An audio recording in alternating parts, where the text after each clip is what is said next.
نحمده ونصلي على رسوله الكريم اما بعد فاعوذ بالله من الشيطان الرجيم بسم الله الرحمن الرحيم وَلَقَدْ عَهِدْنَا إِلَىٰ آدَمَ مِن قَبْلُ فَنَسِيَ وَلَمْ نَجِدْ لَهُ عَزْمًا صدق اللہ العظیم۔ محترم سامعین اکرام، سلسلہ قصص النبیین قدم بقدم میں آپ سے ایک مرتبہ پھر مخاطب ہوں۔ ہم نے گزشتہ کئی نشستوں میں حضرت آدم علیہ السلام کا قصہ ذکر کیا تھا۔ آج میں ایک اہم مسئلے کی طرف آپ کی توجہ کرانا چاہتا ہوں، وہ ہے عصمت انبیاء۔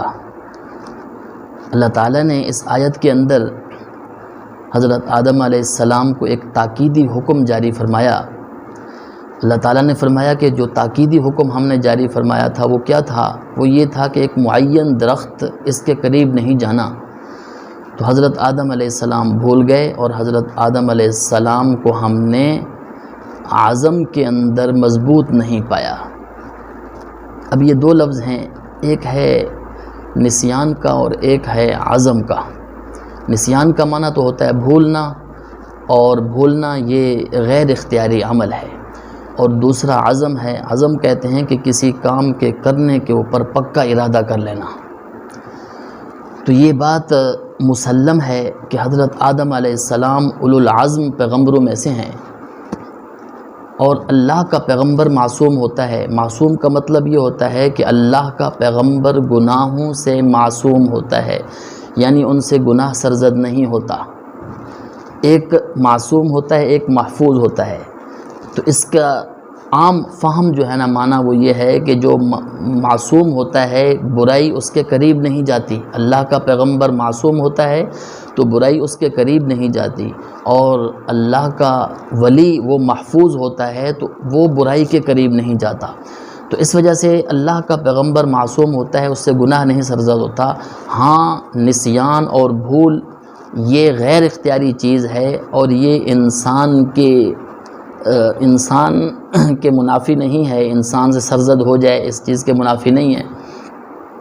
اس لیے کہ ایک حدیث شریف میں جناب رسول اللہ صلی اللہ علیہ وسلم نے فرمایا، رفع عن امتی الخطا والنسیان، میری امت سے خطا اور نسیان اٹھا دیا گیا ہے۔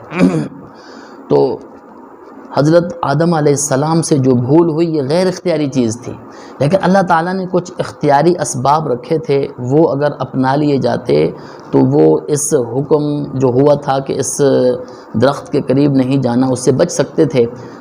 تو اس وجہ سے آدم علیہ السلام کے اوپر ایک تنبیہی اللہ تعالیٰ کی طرف سے ایک تنبیہی آئی ہے، تنبیہی کلمات آئے، وعصا آدم، اس کو عصیان کے ساتھ تعبیر کیا گیا۔ کیوں؟ اس لیے کہ جب انسان کسی کے قریب ہوتا ہے اس کی چھوٹی سے چھوٹی بات بھی بہت بڑی بن جاتی ہے۔ جس طرح کہ ایک عربی کا مقولہ مشہور ہے، حسنات الابرار سیئات المقربین، کہ نیک لوگوں کی نیکی بعد مرتبہ مقرب بندوں کا گناہ بھی بن جاتا ہے، غلطی بھی بن جاتی ہے۔ تو اس وجہ سے حضرت آدم علیہ السلام سے جو بھول ہوئی یہ حضرت آدم علیہ السلام کی عصمت کے خلاف نہیں ہے۔ تو دوسری بات، یہ پہلی بات ہوئی، اور دوسری بات کہ حضرت آدم علیہ السلام کے بارے میں اللہ تعالیٰ نے فرمایا کہ حضرت آدم علیہ السلام اپنے عزم میں مضبوط نہیں رہے۔ وہ کس طرح؟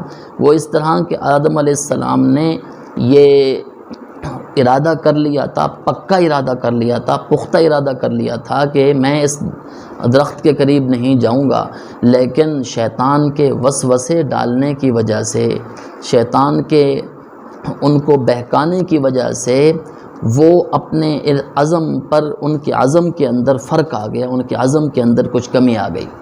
وگرنہ عصمت جو ہے یہ رسالت کا خاصہ ہے، یہ نبوت کا خاصہ ہے، اور رسالت اور نبوت کا جو خاصہ ہے وہ اس کے ساتھ لازم ہے۔ ایسا نہیں ہے کہ عصمت کبھی کبھی رسالت سے جدا ہو جاتی ہے۔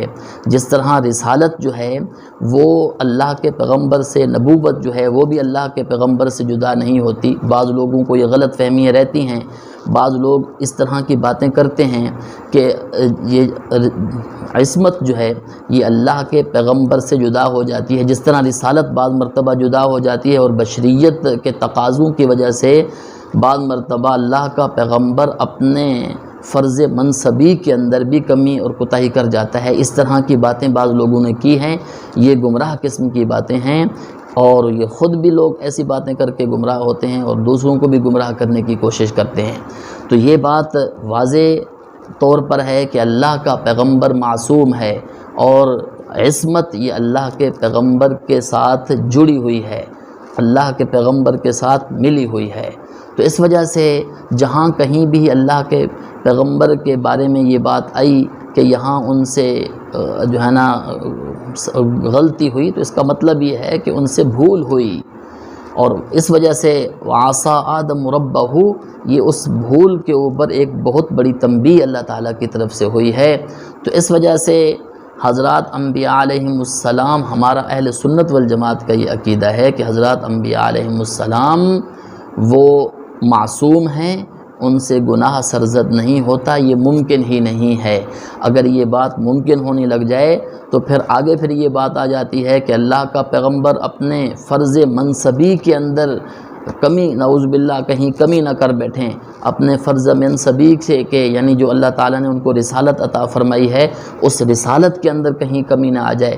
تو اس وجہ سے جہاں کہیں بھی اس طرح کی بات آئے گی وہاں اس کی یہی تعویل کی جائے گی کہ اللہ کا پیغمبر معصوم ہے اور ان سے گناہ نہیں سرزد ہوئے۔ اللہ کے پیغمبر سے ہاں نسیان، اور نسیان یہ انسان کا خاصہ ہے، نسیان انسان کا خاصہ ہے، اور گناہ کا ہو جانا یہ بشری تقاضا نہیں ہے، یہ شیطانیت کا خاصہ ہے۔ شیطان جب انسان کے دل میں وسوسہ ڈالتا ہے تو انسان پھر جا کر گناہ کی طرف مجبور ہو جاتا ہے۔ تو اس وجہ سے حضرات انبیاء علیہم السلام کا جب عصمت کا معاملہ آئے تو وہاں سوچ کر، وہاں غور و فکر کر کے انسان کو بات کرنی چاہیے۔ اللہ تعالی ہمیں عصمت انبیاء والے عقیدے پر مضبوطی عطا فرمائے۔ وآخر دعوانا الحمدللہ۔